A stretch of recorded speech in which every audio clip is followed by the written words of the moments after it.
But it's the only way you're ever gonna learn. You look back and it's all in the past. I'm dwelling on the thoughts I cannot say to you. If I don't say to... Good morning, welcome to NUFC Matters with me, Steve Wraith, and Ross Gregory from the Evening Chronicle. How are you, Ross? I'm good, thanks, Steve. Morning, everyone. Yep, great to see you, mate. And as I said, slightly all the pop with the timings of the show this week, but we're still managing to do them, which is the main thing. And plenty to talk about. And the breaking news this morning, Ross, isn't football news concerning Newcastle United. It's boxing, mate. And Chippers is asking the question, so we'll start with it. I've just had the notification on my phone, Chippers as well, from Sky to say that provisionally, December the 3rd, we are going to see Anthony Joshua fight Tyson Fury. Ross, what's your views on that?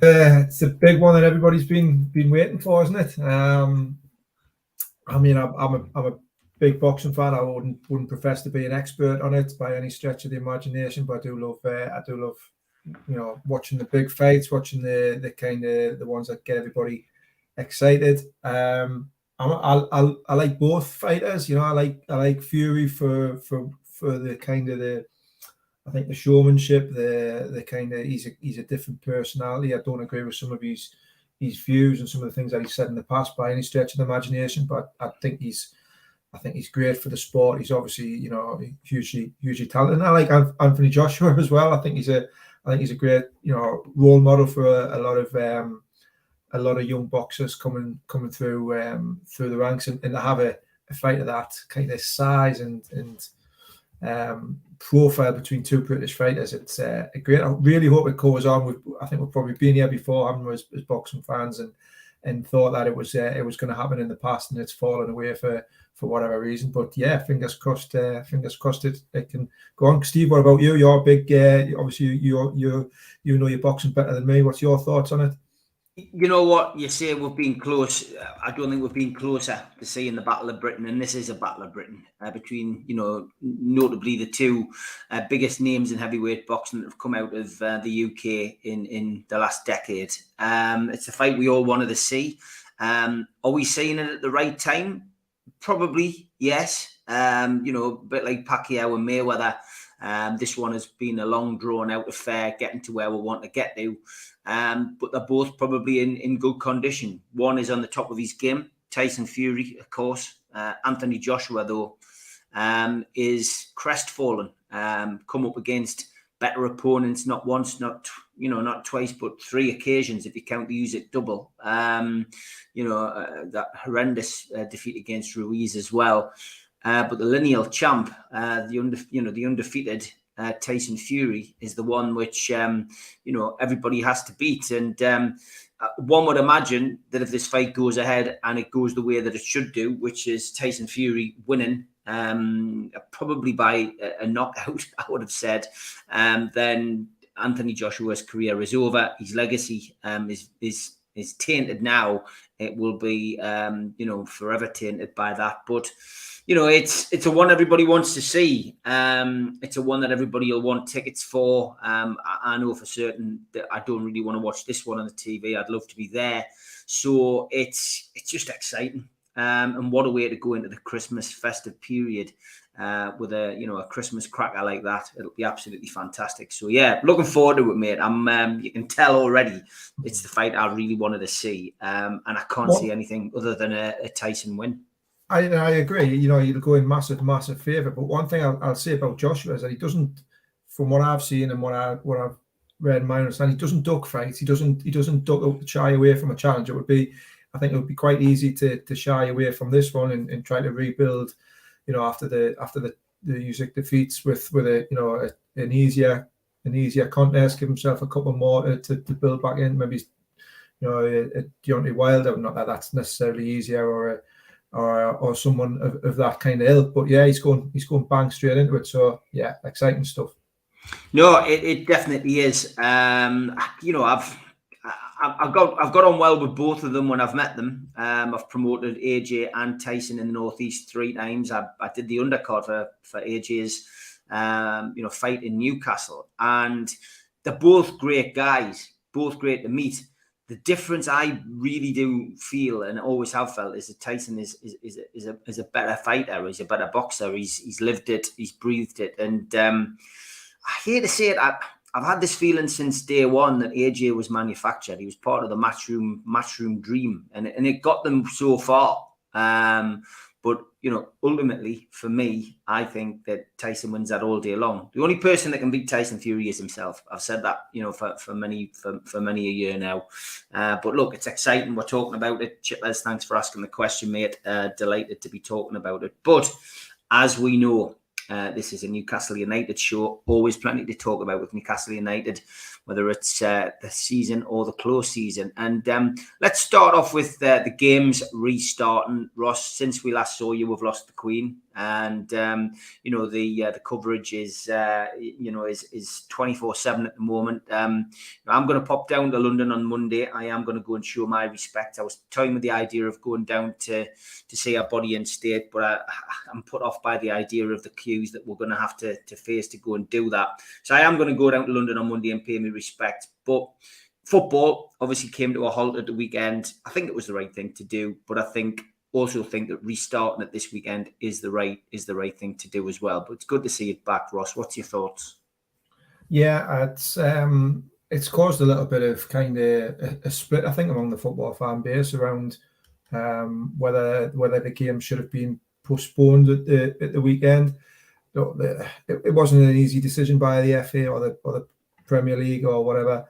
I can certainly see both sides of the argument. You know, there was, you know, it would have been nice to in some ways to show the respect with a minute's silence, black armbands, or even a minute of applause right across the country at them 3 o'clock or kickoffs or whatever it was. I think, you know, there was a lot of humming and hawing and angst over the grassroots side of the game as well. You know, that being postponed. You know, denying kids an opportunity again to pay their respects and get a game of football under their belts as well. And people, and I understand this part as well, people don't like the thought of being told, you know, when they can mourn and when they can't mourn. Some people are arch royalists, some people aren't, some people are bang in the middle, some people, you know, don't really have a strong opinion either way.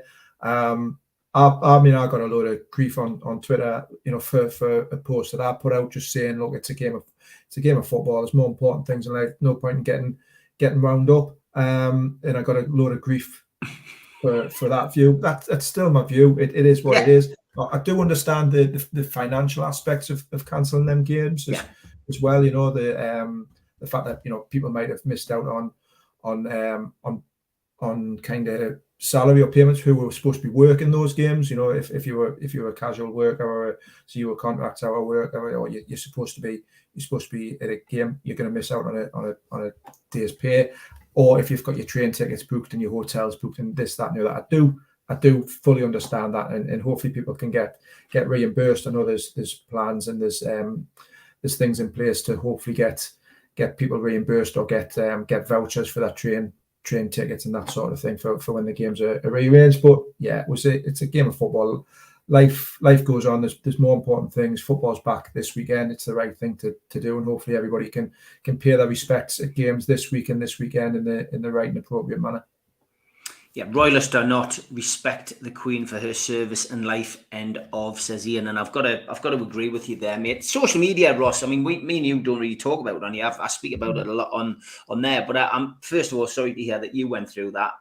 You know, it's something which I have to deal with on a regular basis. But you know, it you know, politics, religion, you know, football, whatever on Twitter especially does cause some absolute carnage at times, and it's not nice, is it? I mean, you know, I'm sure you would like to see something, you know, done about it. You know, I'm all for freedom of speech, mate, and I'm all for people having an opinion. But when it starts to, you know, hit the gutter as it tends to do on Twitter, then it needs to be addressed. And I just wish it would. I wish it would happen sooner rather than later, Ross.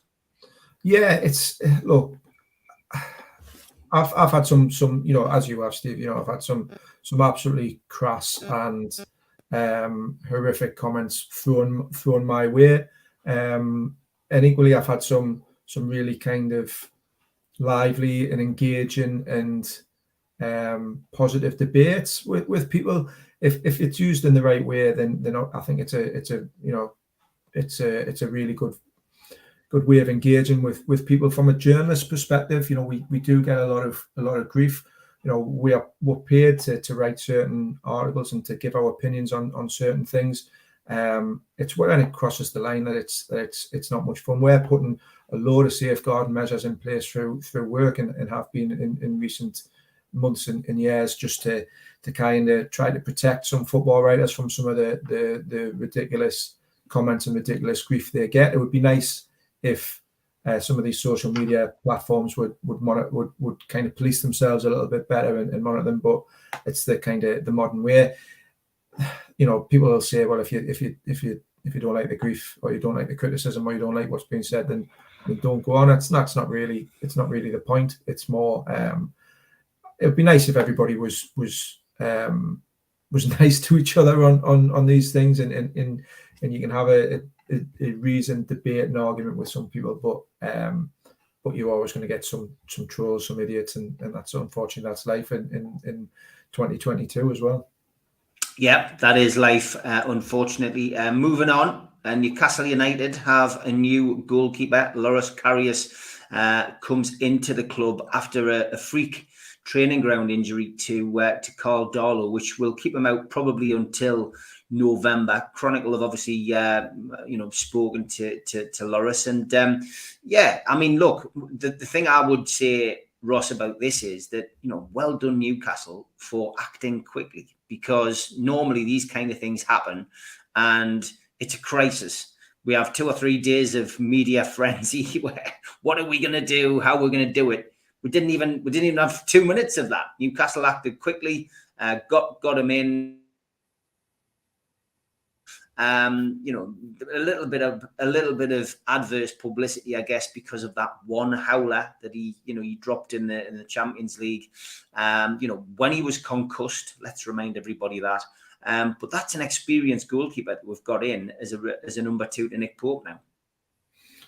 Yeah, look, when that happens, your options are limited, really.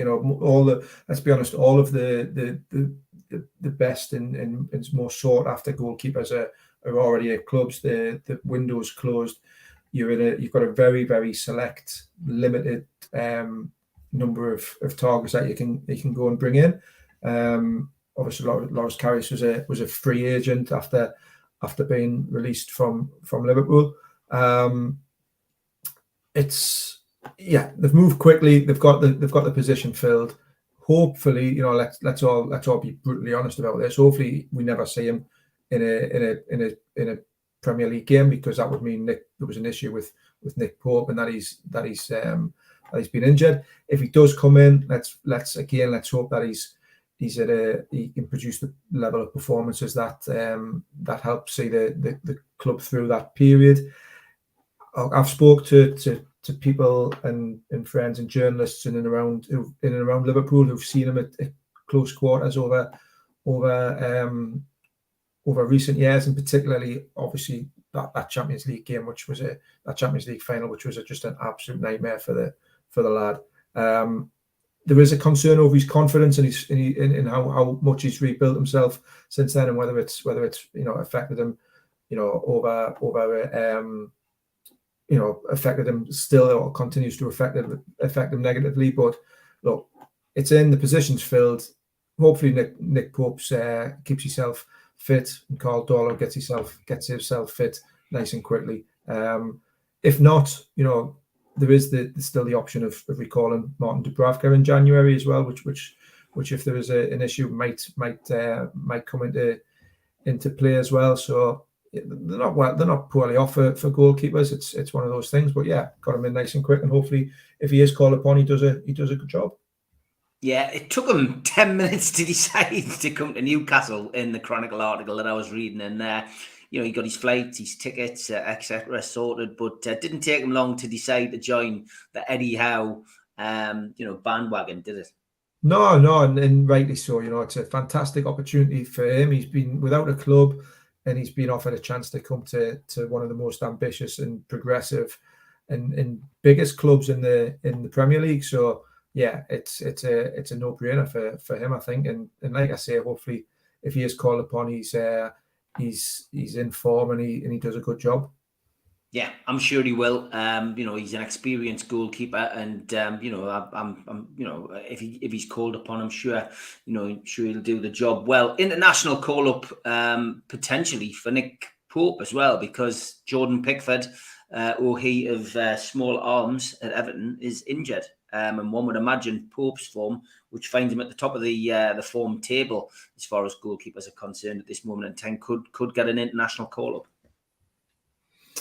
I think, I think it's a good opportunity now for Nick Pope. England are fairly well blessed, I think, with goalkeepers at a certain level. We've got Pickford in and behind, who's the number one for England, and in my mind, and I know it might not be popular thing to say on the show, but rightly so at the minute. I don't think he's done anything wrong for England over the course of his international career. I think he's been a good. He's been a good goalkeeper for Gareth Southgate. There's a lot of options there beneath him. Nick Pope's obviously one. You've got Aaron Ramsdale. You've got Dean Henderson as well. There's a selection there for Southgate to have a look at. But you would think Nick Pope's got to be the next cab off the rank. Probably him or Ramsdale will probably be competing for a starting place in the upcoming games. Yeah, I would say so. And Ryan Fraser, someone has just pointed out in the chat this morning, has been picked. L. Stapleton is picked for the Scotland team as well. Yeah, a little bit surprised at that, because he's not been quite there in terms of his fitness and everything with Newcastle, and he had a kind of slight falling out with Scotland. It might not be the worst thing in the world though if for him to go away and build up his fitness and get some game time with Scotland. Again, he's one of those players who when he's fully fit and flying and confident, he's a real asset for Newcastle. He is a little bit fragile. He is a little bit, injury prone. Hopefully, he doesn't go away and come back with another knock or a niggle, and he can find a little bit of fitness and form while he's on international duty. Yep. They acted quickly, says Roger Cook, the exact thing the previous owner wouldn't have done. Ian says, decent keeper for me with great pedigree. Maybe he'll end up with the number 2 going forward as regards to our new keeper. Derek says he's a good keeper, straight in as backup on a free transfer. I think it's a great bit of business. And Blue Rhythm Boy, very good. He says, can he carry us to League Cup glory? Possibly, mate. Possibly. If you were listening to Paul Gallant last night, who was on the Monday Club, one of our callers, he's predicting 4th place, and Newcastle will be at Wembley this year. So I tell you what, mind, I wish I had his confidence. It was fantastic. Roger says he got an Eddie Howe stamp of approval, which is good enough for me. Okay, let's get to some of the questions that have been posed. Question for Ross: players Newcastle missed out on in the transfer window, do you think they will go back for any of them in January? I guess Maddison is the one that people are, really excited about, and somebody who we were linked with, but somebody who, some of the rumours that have come out of and I say rumours because there's no direct quotes, of course, from the player, but a lot of people saying he was disappointed that the move didn't go through. Yeah, I think Maddison's somebody that they will keep an eye on. They will keep an eye on a couple of players. They showed that in the summer that they were quite happy going back in for players that they couldn't quite get over the line in January, in the terms of kind of Sven Botman and Ekatike as well. They were they've got the list of targets and they'll want to work through those. So Maddison's obviously somebody that they like, and the Leicester situation will be very interesting to keep an eye on, especially with the way they are with form, the way they are with finances. Brendan Rodgers' future is obviously uncertain, and you wouldn't bet on him still being in the job by January. So yeah, could potentially going back in for him. I do think that they'll have a look potentially again at another forward in January as well, whether it's a wide player, someone to supplement what they've got already. Possibly maybe another midfielder as well, depending on the fitness of certain players. I think the January window will be determined by where Newcastle are in in the league, where they feel that, you know, what kind of injuries and issues that they might have with the squad, and it could be quite fluid, but they'll definitely have the list of targets, which will probably be very similar to the ones that they had in the summer as well. Yeah, I mean, you know, I think a forward will still be in their mindset. I mean, you know, there are one or two players as well whose contract situations will have changed. I mean, you know, Tielemans again, another Leicester player that Newcastle were linked with, you know, as a free agent in the summer, and Leicester may be a little bit more keen to get him off the books, you know, then having maybe, you know, had him for that first part of the season. You know, they may want to get him off the books a little bit sooner. But yeah, we will wait and see. Roger says, Ross, what's with the Ronaldo framed shirt? Yeah, it's one that I won on a raffle. Yeah, so I've got various different bits and pieces of memorabilia knocking around. So this was the one that I won a few years ago on a raffle. So signed Ronaldo shirt, so it'll do me. There you go, Roger. Derek says, question for Ross, do you know anything about the Vasco da Gama midfielder Santos being looked at as a future buy? So Santos has been linked with Newcastle as well. Not something which, you know, which I've heard too much about, but I have seen the link.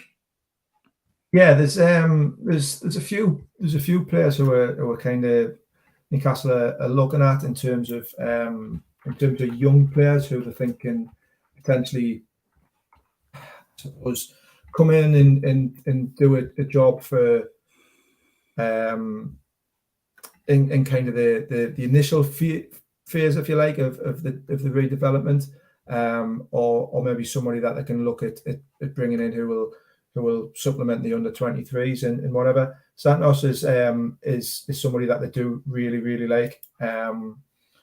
They are keeping a kind of close eye on the Brazilian market, on the South American market. So yeah, Steve Nixon's got some really good contacts in that area. I wrote a piece actually back in July on Santos. So you know, there is a long-standing interest with them. I did a piece for the Express on it. Steve Nixon went over over in the summer a few months ago, trying to work on the contacts there, trying to get closer to the player, trying to build relationships with his agent and his family. He's very highly rated in South America. He's very highly rated in Brazil. You know what happens when young players come through? They're always the next this or the new that. So they're always the next, you know, Pele or new whatever it is. You know, he's been dubbed the new Neymar. He's somebody who's been playing since he was 16, 17 in the Brazilian top flight, in Copa Libertadores as well. So very highly rated. It is somebody that they do like. But as with all these players, there's various other clubs who are sniffing around, your Barcelonas and your PSGs, and some of the big boys are keeping an eye on somebody who's got a really high profile within the South American football. So yeah, Steve Nixon's been you know, they are keeping tabs on him. Whether it's a deal that they can get done, we'll just have to wait and see. Yeah, Blue Rhythm Boy says, Ross, is a win paramount this weekend? We need to start converting these draws to wins, in my opinion. Performance is promising, be that cutting edge. It cuts in with somebody's opinion last night, which was saying, we haven't had a good start of the season. They said we've only won one game and we've drawn too many, and you know, we can't go on blaming VAR. But I mean, you know, we had a hard fixture list at the start of the season, Ross. But I would say, yeah, my answer to Blue Rhythm Boy would be yes. I'll not sit on the fence. I think Newcastle have to beat Bournemouth this weekend if they're going to be serious about, you know, trouble in the top 10. Totally agree. You know, you're at home against Bournemouth, newly promoted team, in a little bit of, you know, they haven't started the season particularly well. Obviously, Scott Parker's left. They've got a you know, a change in management. That a decent result off the, you know, in terms of bouncing back from that horrific game at Anfield. But this is a game Newcastle just have to be targeting to win. I do see the flip side to those conversations about, has it been a good start? And I think it's been a solid start. I don't think it's been a bad start. Don't think it's been an excellent start. It's been promising. I think the results, you know, one more win out of those, whether that is against Palace or even, you know, another point against Liverpool or whatever it was, it would have probably converted it and flipped it over into being a good start. They do need to start converting some of those draws into wins and getting that, finding that cutting edge, which can finish teams off when they are on top or they are playing well. So yeah, it's a game that they definitely should be targeting as a victory. Let's be honest, if he came away from St. James's on Saturday with just a draw or even a defeat, it'd be a very disappointing afternoon and evening for Newcastle fans, I think. Yeah, Blue Rhythm Boy goes on to say, been a decent start for me, by the way. Steve played well in all games, but we need more points to show for it. Now, he also says, how do you think Eddie Howe's going to feel facing Bournemouth? Because it's the first time he's done that since he left the club. Yeah, that's a good point. On his first point, I agree with him. I think what you can say about maybe he's not had the level of points and results and that some of the performances have deserved. There's a different style of play now. It's much more front foot. It's much more aggressive, dominating games more than last season when it was a bit more of a counter-attacking style.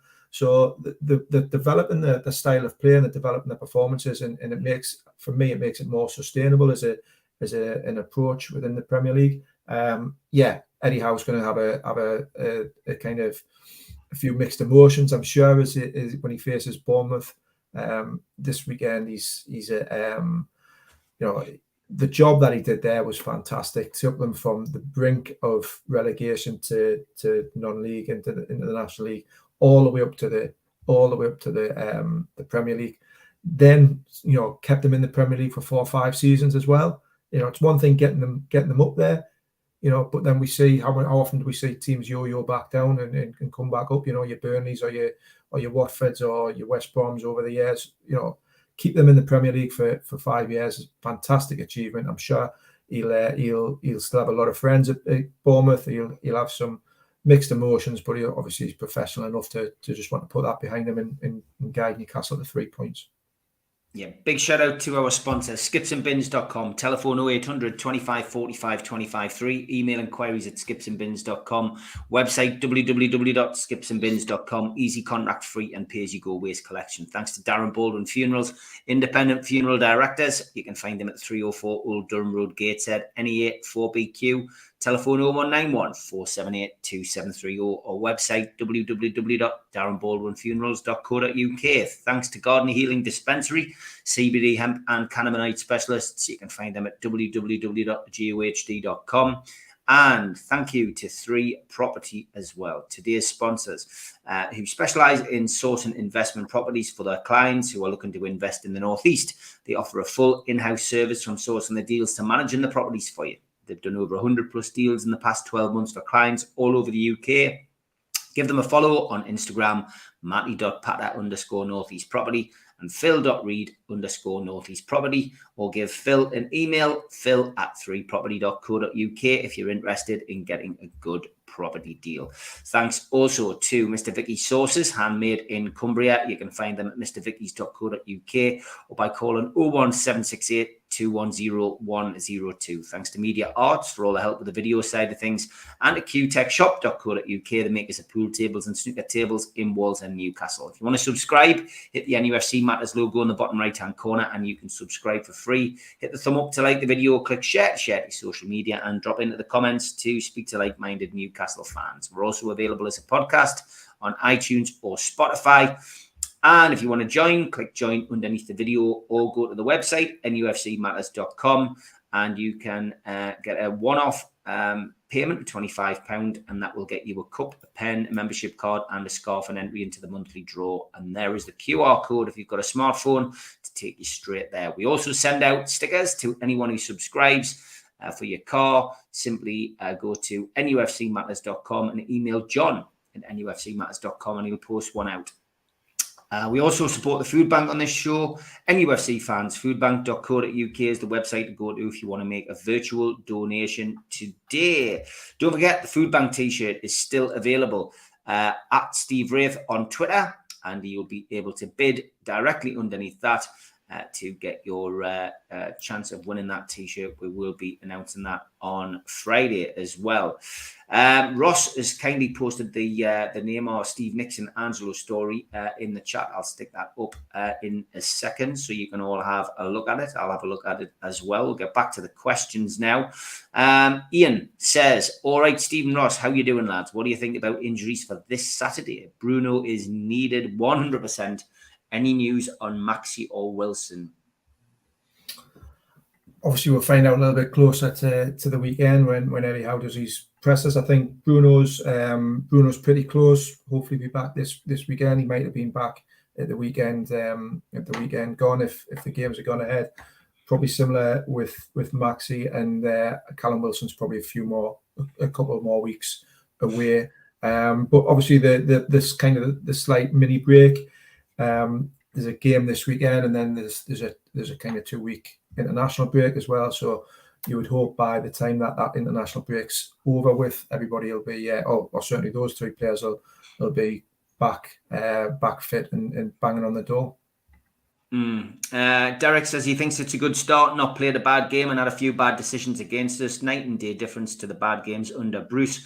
Alan says he thinks it's a good start. The only defeat they needed extra time on the extra time to scrape a win. Of course, the Liverpool game. Ian says, I think Eddie will relish giving his old club a good hammering, and he's a winner.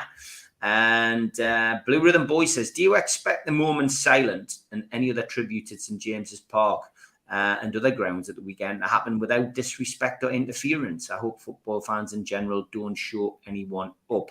It's getting back to what we were talking about at the start of the programme. But I mean, you're always going to get somebody, and it doesn't matter what minute silence we're having, whether it's for the Queen or anything, a player, an ex-manager, whatever.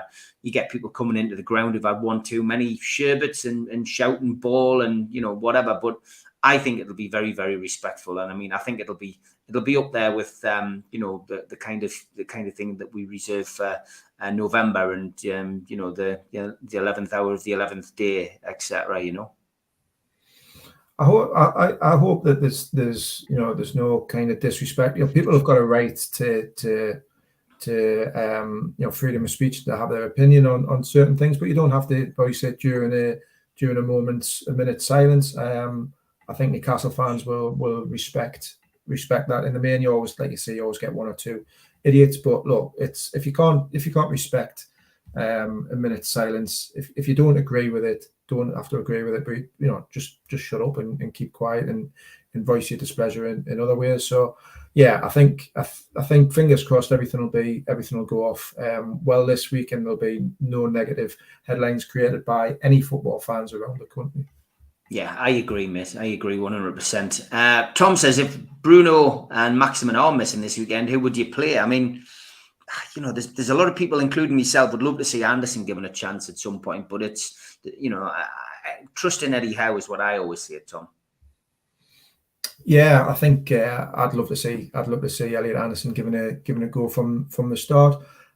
He'd probably keep with the same midfield, I think, for Bournemouth if Bruno's not fit, which would be a Joe Linton, Willock and Sean Longstaff kind of trio. I'd probably try to squeeze Elliot Anderson either in there or maybe out wide as Maxi's replacement out on the left if he's not fit. If he isn't fit, then again there's lots of options. There's your Jacob Murphys and your Ryan Frasers if he's back fit. And even obviously Matt Ritchie and others. So there's plenty of options. I'd love to see Elliot Anderson given a start though. Yeah, me too. I'd love to see him. It's a perfect game for him, I think, 100%. I'm sure Eddie Howe said Wilson will be out for only 2 games, says Geordie Toonberlife. Is it a bigger problem, Ross? Not that I'm aware of. I don't think 2 games is not something that I'm aware of. I'll have to go back and double check Eddie Howe's comments on that. But I think it was always going to be a 3 or 4 week job, I think. But yeah, hopefully he's not far off. Maybe it's this weekend. If not, certainly after the international break. It's a good point Chris makes as well. Yeah, they've always had trouble with minute silence, which is why we brought in the minutes applause instead. And spontaneously, Chris, that is probably what will happen at the weekend. And you're right. I think that could happen. So we will wait and see. But football fans do prefer to applaud than to have that minute silence. How is managing Anderson well? Continue as it is, in my opinion. Don't risk knocking his competence. And again, another good point. Maybe disrespected Celtic and Hibs because of the support for the IRA, says Alan. Again, mate, I just think a minute's applause at football matches would be better, and Derek does agree with me. Blue says, if we play Anderson, it has to be in the Willock position for me. Something, again, one of our callers last night brought up, and I think it was Darren at the end of the show, saying that Anderson in for Willock would be his preferred option. Personally, I think a minute's silence is the correct way to pay our respect for the Queen, but happy with either, says Ian. Blue Rhythm Boy as well says, Ross, do you think anything will ever be done to allow all games to be available to watch on TV? It seems silly that we cannot watch all the games. Need one service like a Netflix for Premier League. I can't see that changing anytime soon, Ross. Can you? There's too much money involved. Exactly, yeah. Far too much money involved when it comes to the broadcasting rights. Not just in the UK, but overseas, more so overseas. I think it let's never say never, and it could be something that happens eventually.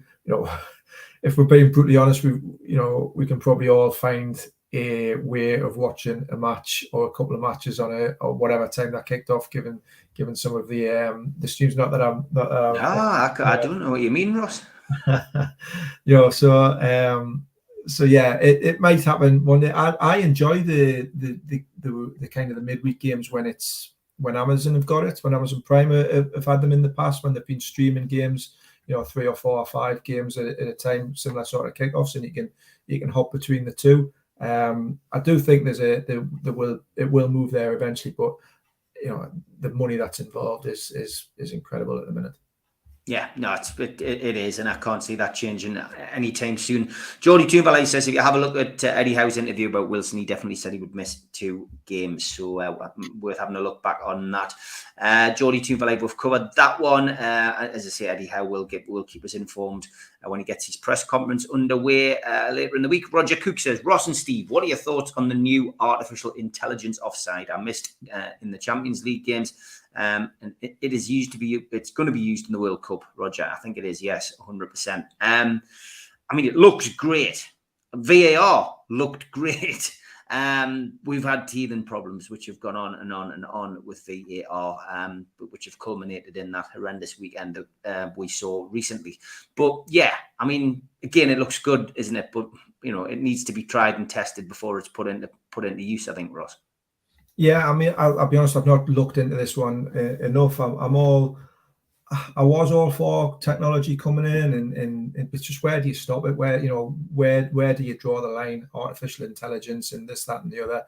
I appreciate it's big business, but I'm just getting a little bit tired of all the technology, especially when a lot of it, the elements are subjective, and it takes so long to pull it together, and it just stops and starts the games. I'm 5 minutes for an offside decision, or 4 minutes for an offside decision, to be ratified or agreed upon. It's killing the game for me. The more I think about it, the more annoyed and peed off I get with it all. I want to see the spontaneity of goal celebrations. I want to see fans kept in the loop when there are these decisions being made, rather than I want to see transparency over the decisions and accountability over these decisions as well, which you're just not getting at the minute. It's really starting to bug us, to be honest.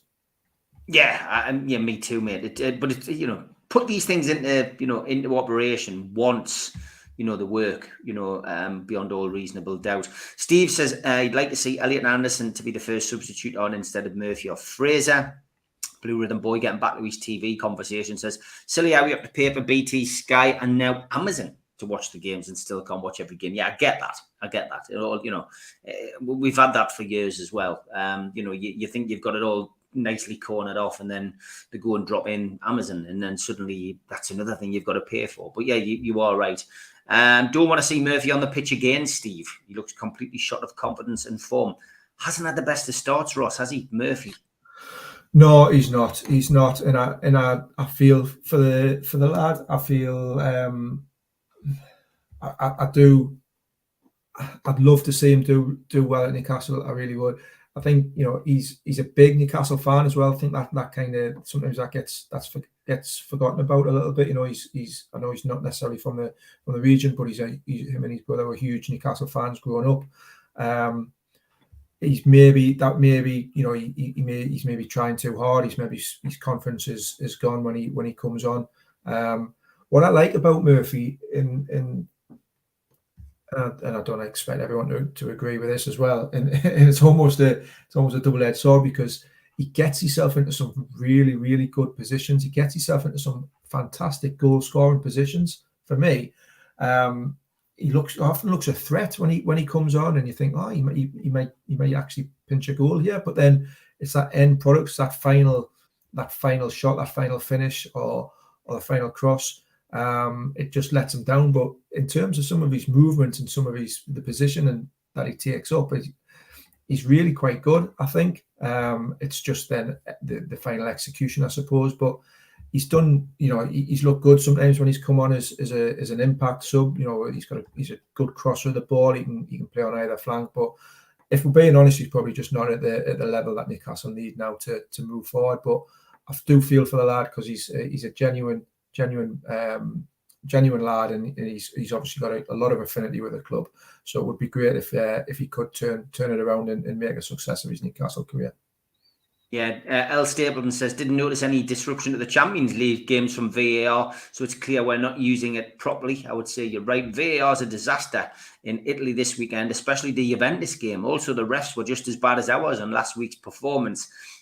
Blue Rhythm Boy says he agrees regarding Murphy. We still need a top right wing player. I can see Isak playing out there once Wilson is back. Hopefully that'll still mean that we see the best of Isak. Morning, Paul. Thank you for jumping on the show last night, mate. It was good to chat to you.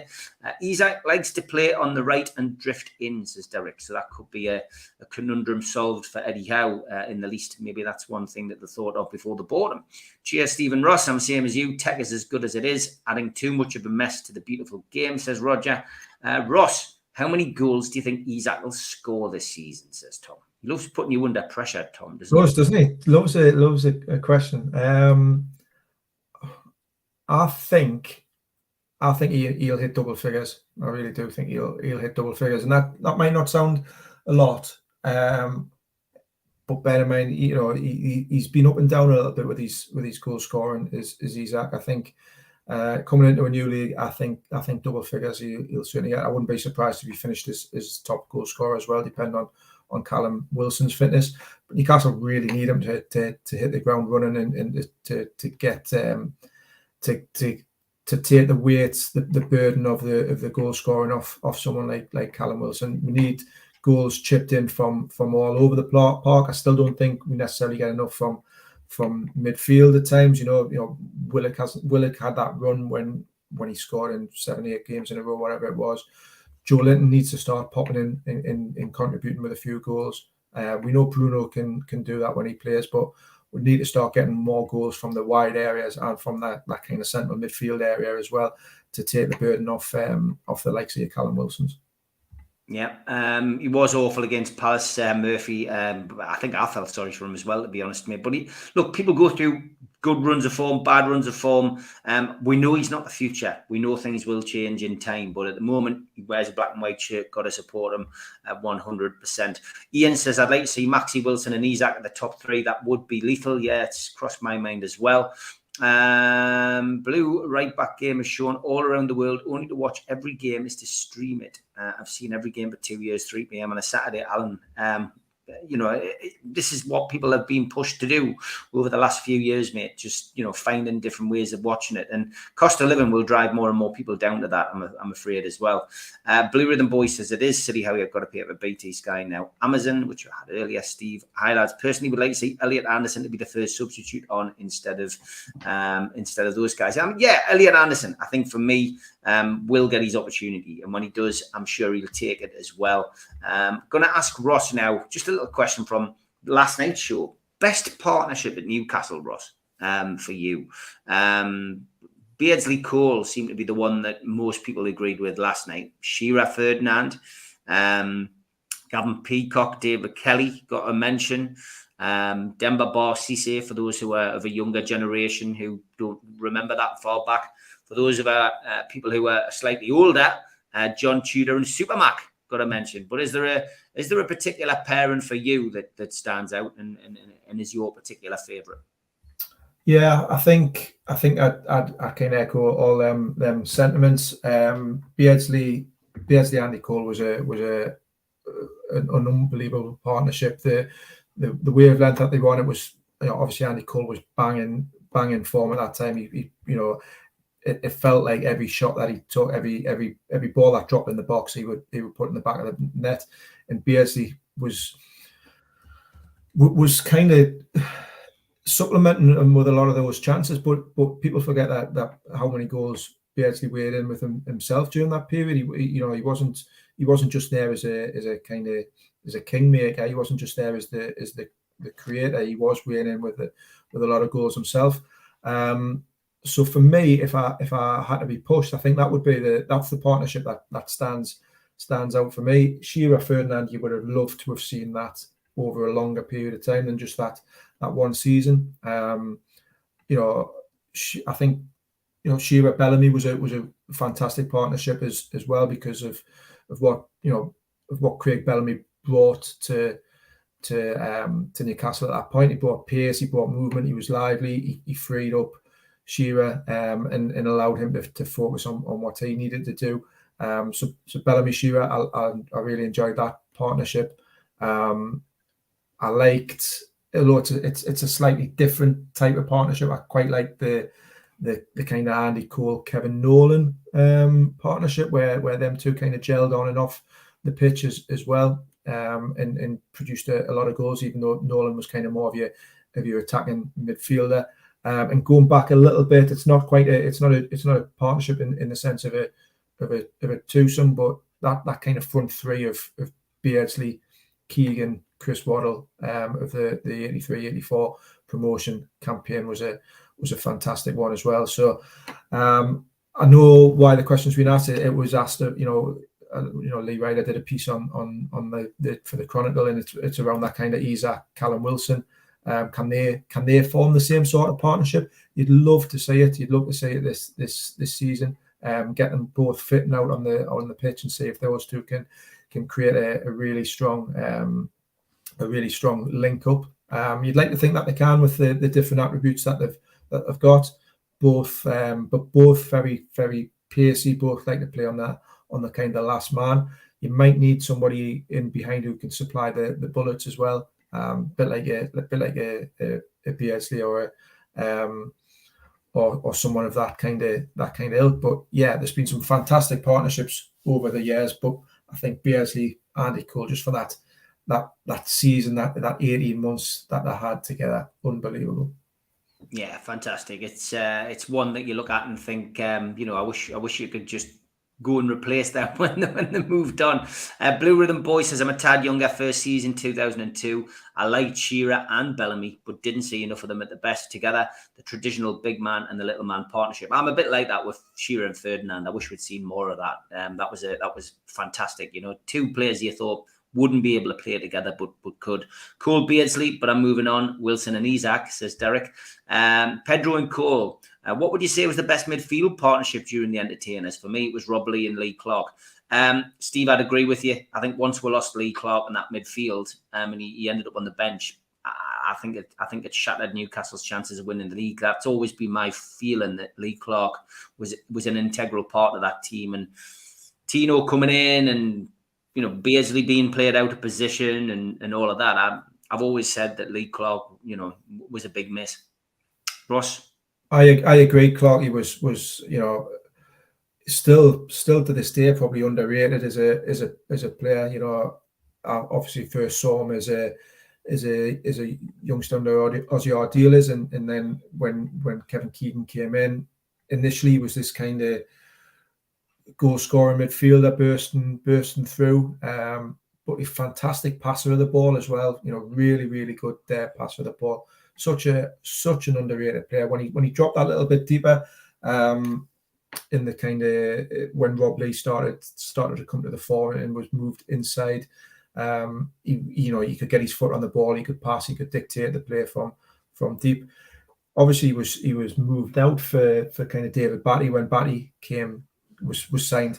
And if I'm being honest, Batty was sensational. I thought he was an absolutely fantastic individual player. I thought some of the stuff that he could do, and again his passing, but his defensive capabilities were great. But Newcastle just lost that little spark when Clarkey was moved out of that team. So I think I would agree. I'd go with Clark and Rob Lee in that midfield area. Although moving on slightly, I did like the Tiote Kabai midfield partnership as well. A few years later, but yeah, during that period, Clark and Rob Lee were excellent together.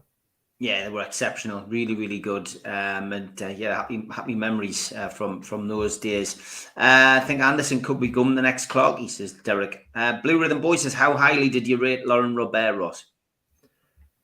You know what? He's one of those players that I think you don't appreciate sometimes as much until they're actually left the club. Just fantastic goal scoring ability, fantastic creative ability.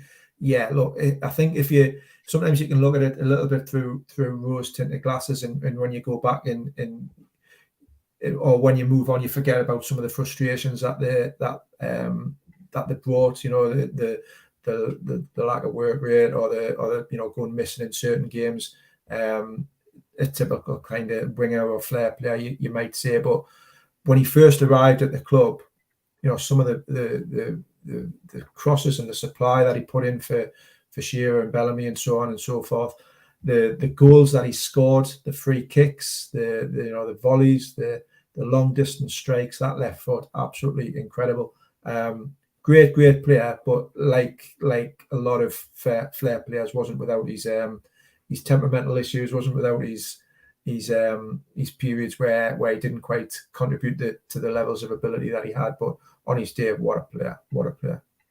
Yeah, certainly was. Wish I had Lauren Robert's highlight reel, says Blue Rhythm Boy. Yeah, me too.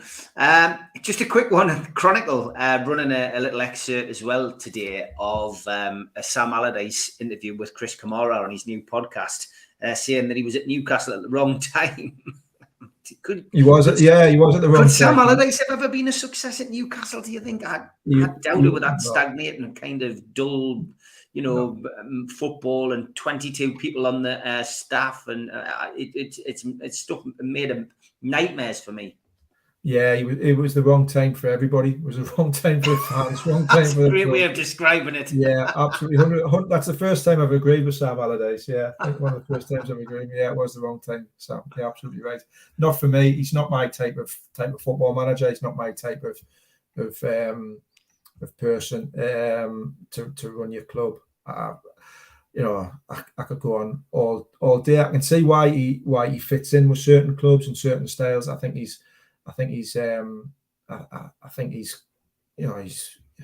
got an opinion of himself, shall we say, which isn't matched by myself. I don't particularly rate him as a manager. He's had success at certain clubs, but for a relatively small period of time. I think certain managers fit certain clubs. I don't think he ever fit Newcastle United, and it was a decision and a move that was always likely to end the way that it did. Newcastle United Supporters Trust just put out a vote out to the members yesterday. Many of you who will remember pre-takeover days, they launched the 1892 pledge scheme, something which I've got to be perfectly honest, I wasn't 100% behind. I made my views on it quite known at the time, but £200,000 was raised by those people putting money in, and I'll commend them for this. They've earmarked 4 charities: Alan Shearer Foundation, 83,500; Newcastle United Foundation, 30,000; Bede Food Bank, also known as the Newcastle West End Food Bank, 27,500; and the Sir Bobby Robson Foundation, £59,000. Commendable effort, that, and great to see that money being put to good use, Ross. It is for fantastic causes as well. So it's great to see the money that was raised being put to good use, and I'm sure all those causes, all those charities will be very, very grateful for it, particularly in this current climate. Yeah, fantastic. And as I say, if you've got a membership with the Supporters Trust, you should have an email, and they just need you to vote to carry that motion forward, which I'm sure everybody will. Newcastle play Bournemouth 3 o'clock this coming Saturday. The game is a sellout, of course. The Bournemouth fans have taken up an allocation of 1,155 places, which is fantastic. And obviously, as I mentioned at the start of the show, the Premier League recommences this weekend. Pre-match, Newcastle United fans, you can meet Malcolm MacDonald at the Dog and Parrot, either 12:30 before the game or 6:45 p.m. after the game, just opposite the Centre for Life. If you want to meet John Anderson and John Gibson, they'll be at Pumphrey's in the Big Market, just pre-match only, and that will be at 12:30. Early team news, John Joe Shelby, Carl Darlow, Emil Crafter, all on the long-term sick list, but we are waiting of news on ASM, Bruno and Callum Wilson. It is anticipated, though, that Newcastle will name the new goalkeeping signing, Loris Karius, on the bench. We've talked about it a little bit today already, Ross, but it's difficult when you don't know who's going to be available for selection, but just a look ahead and a prediction for you from this game. Yeah, it's a must-win game. You'd like to see Newcastle continue the style of play that they've shown recently. Look, there's Bournemouth come with having had a difficult start of the season and back up in the Premier League. So it's not being disrespectful to them, but you've got to target these games is 3 points. I think Newcastle will get 3 points. I think they'll come out. I think they'll come out on top.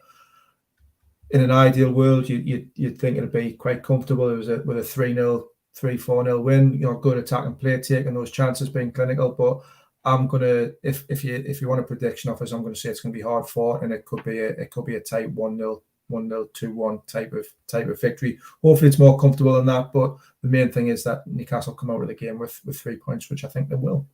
Yeah, 100%, mate. Happy birthday to former Newcastle player Paul Bowden.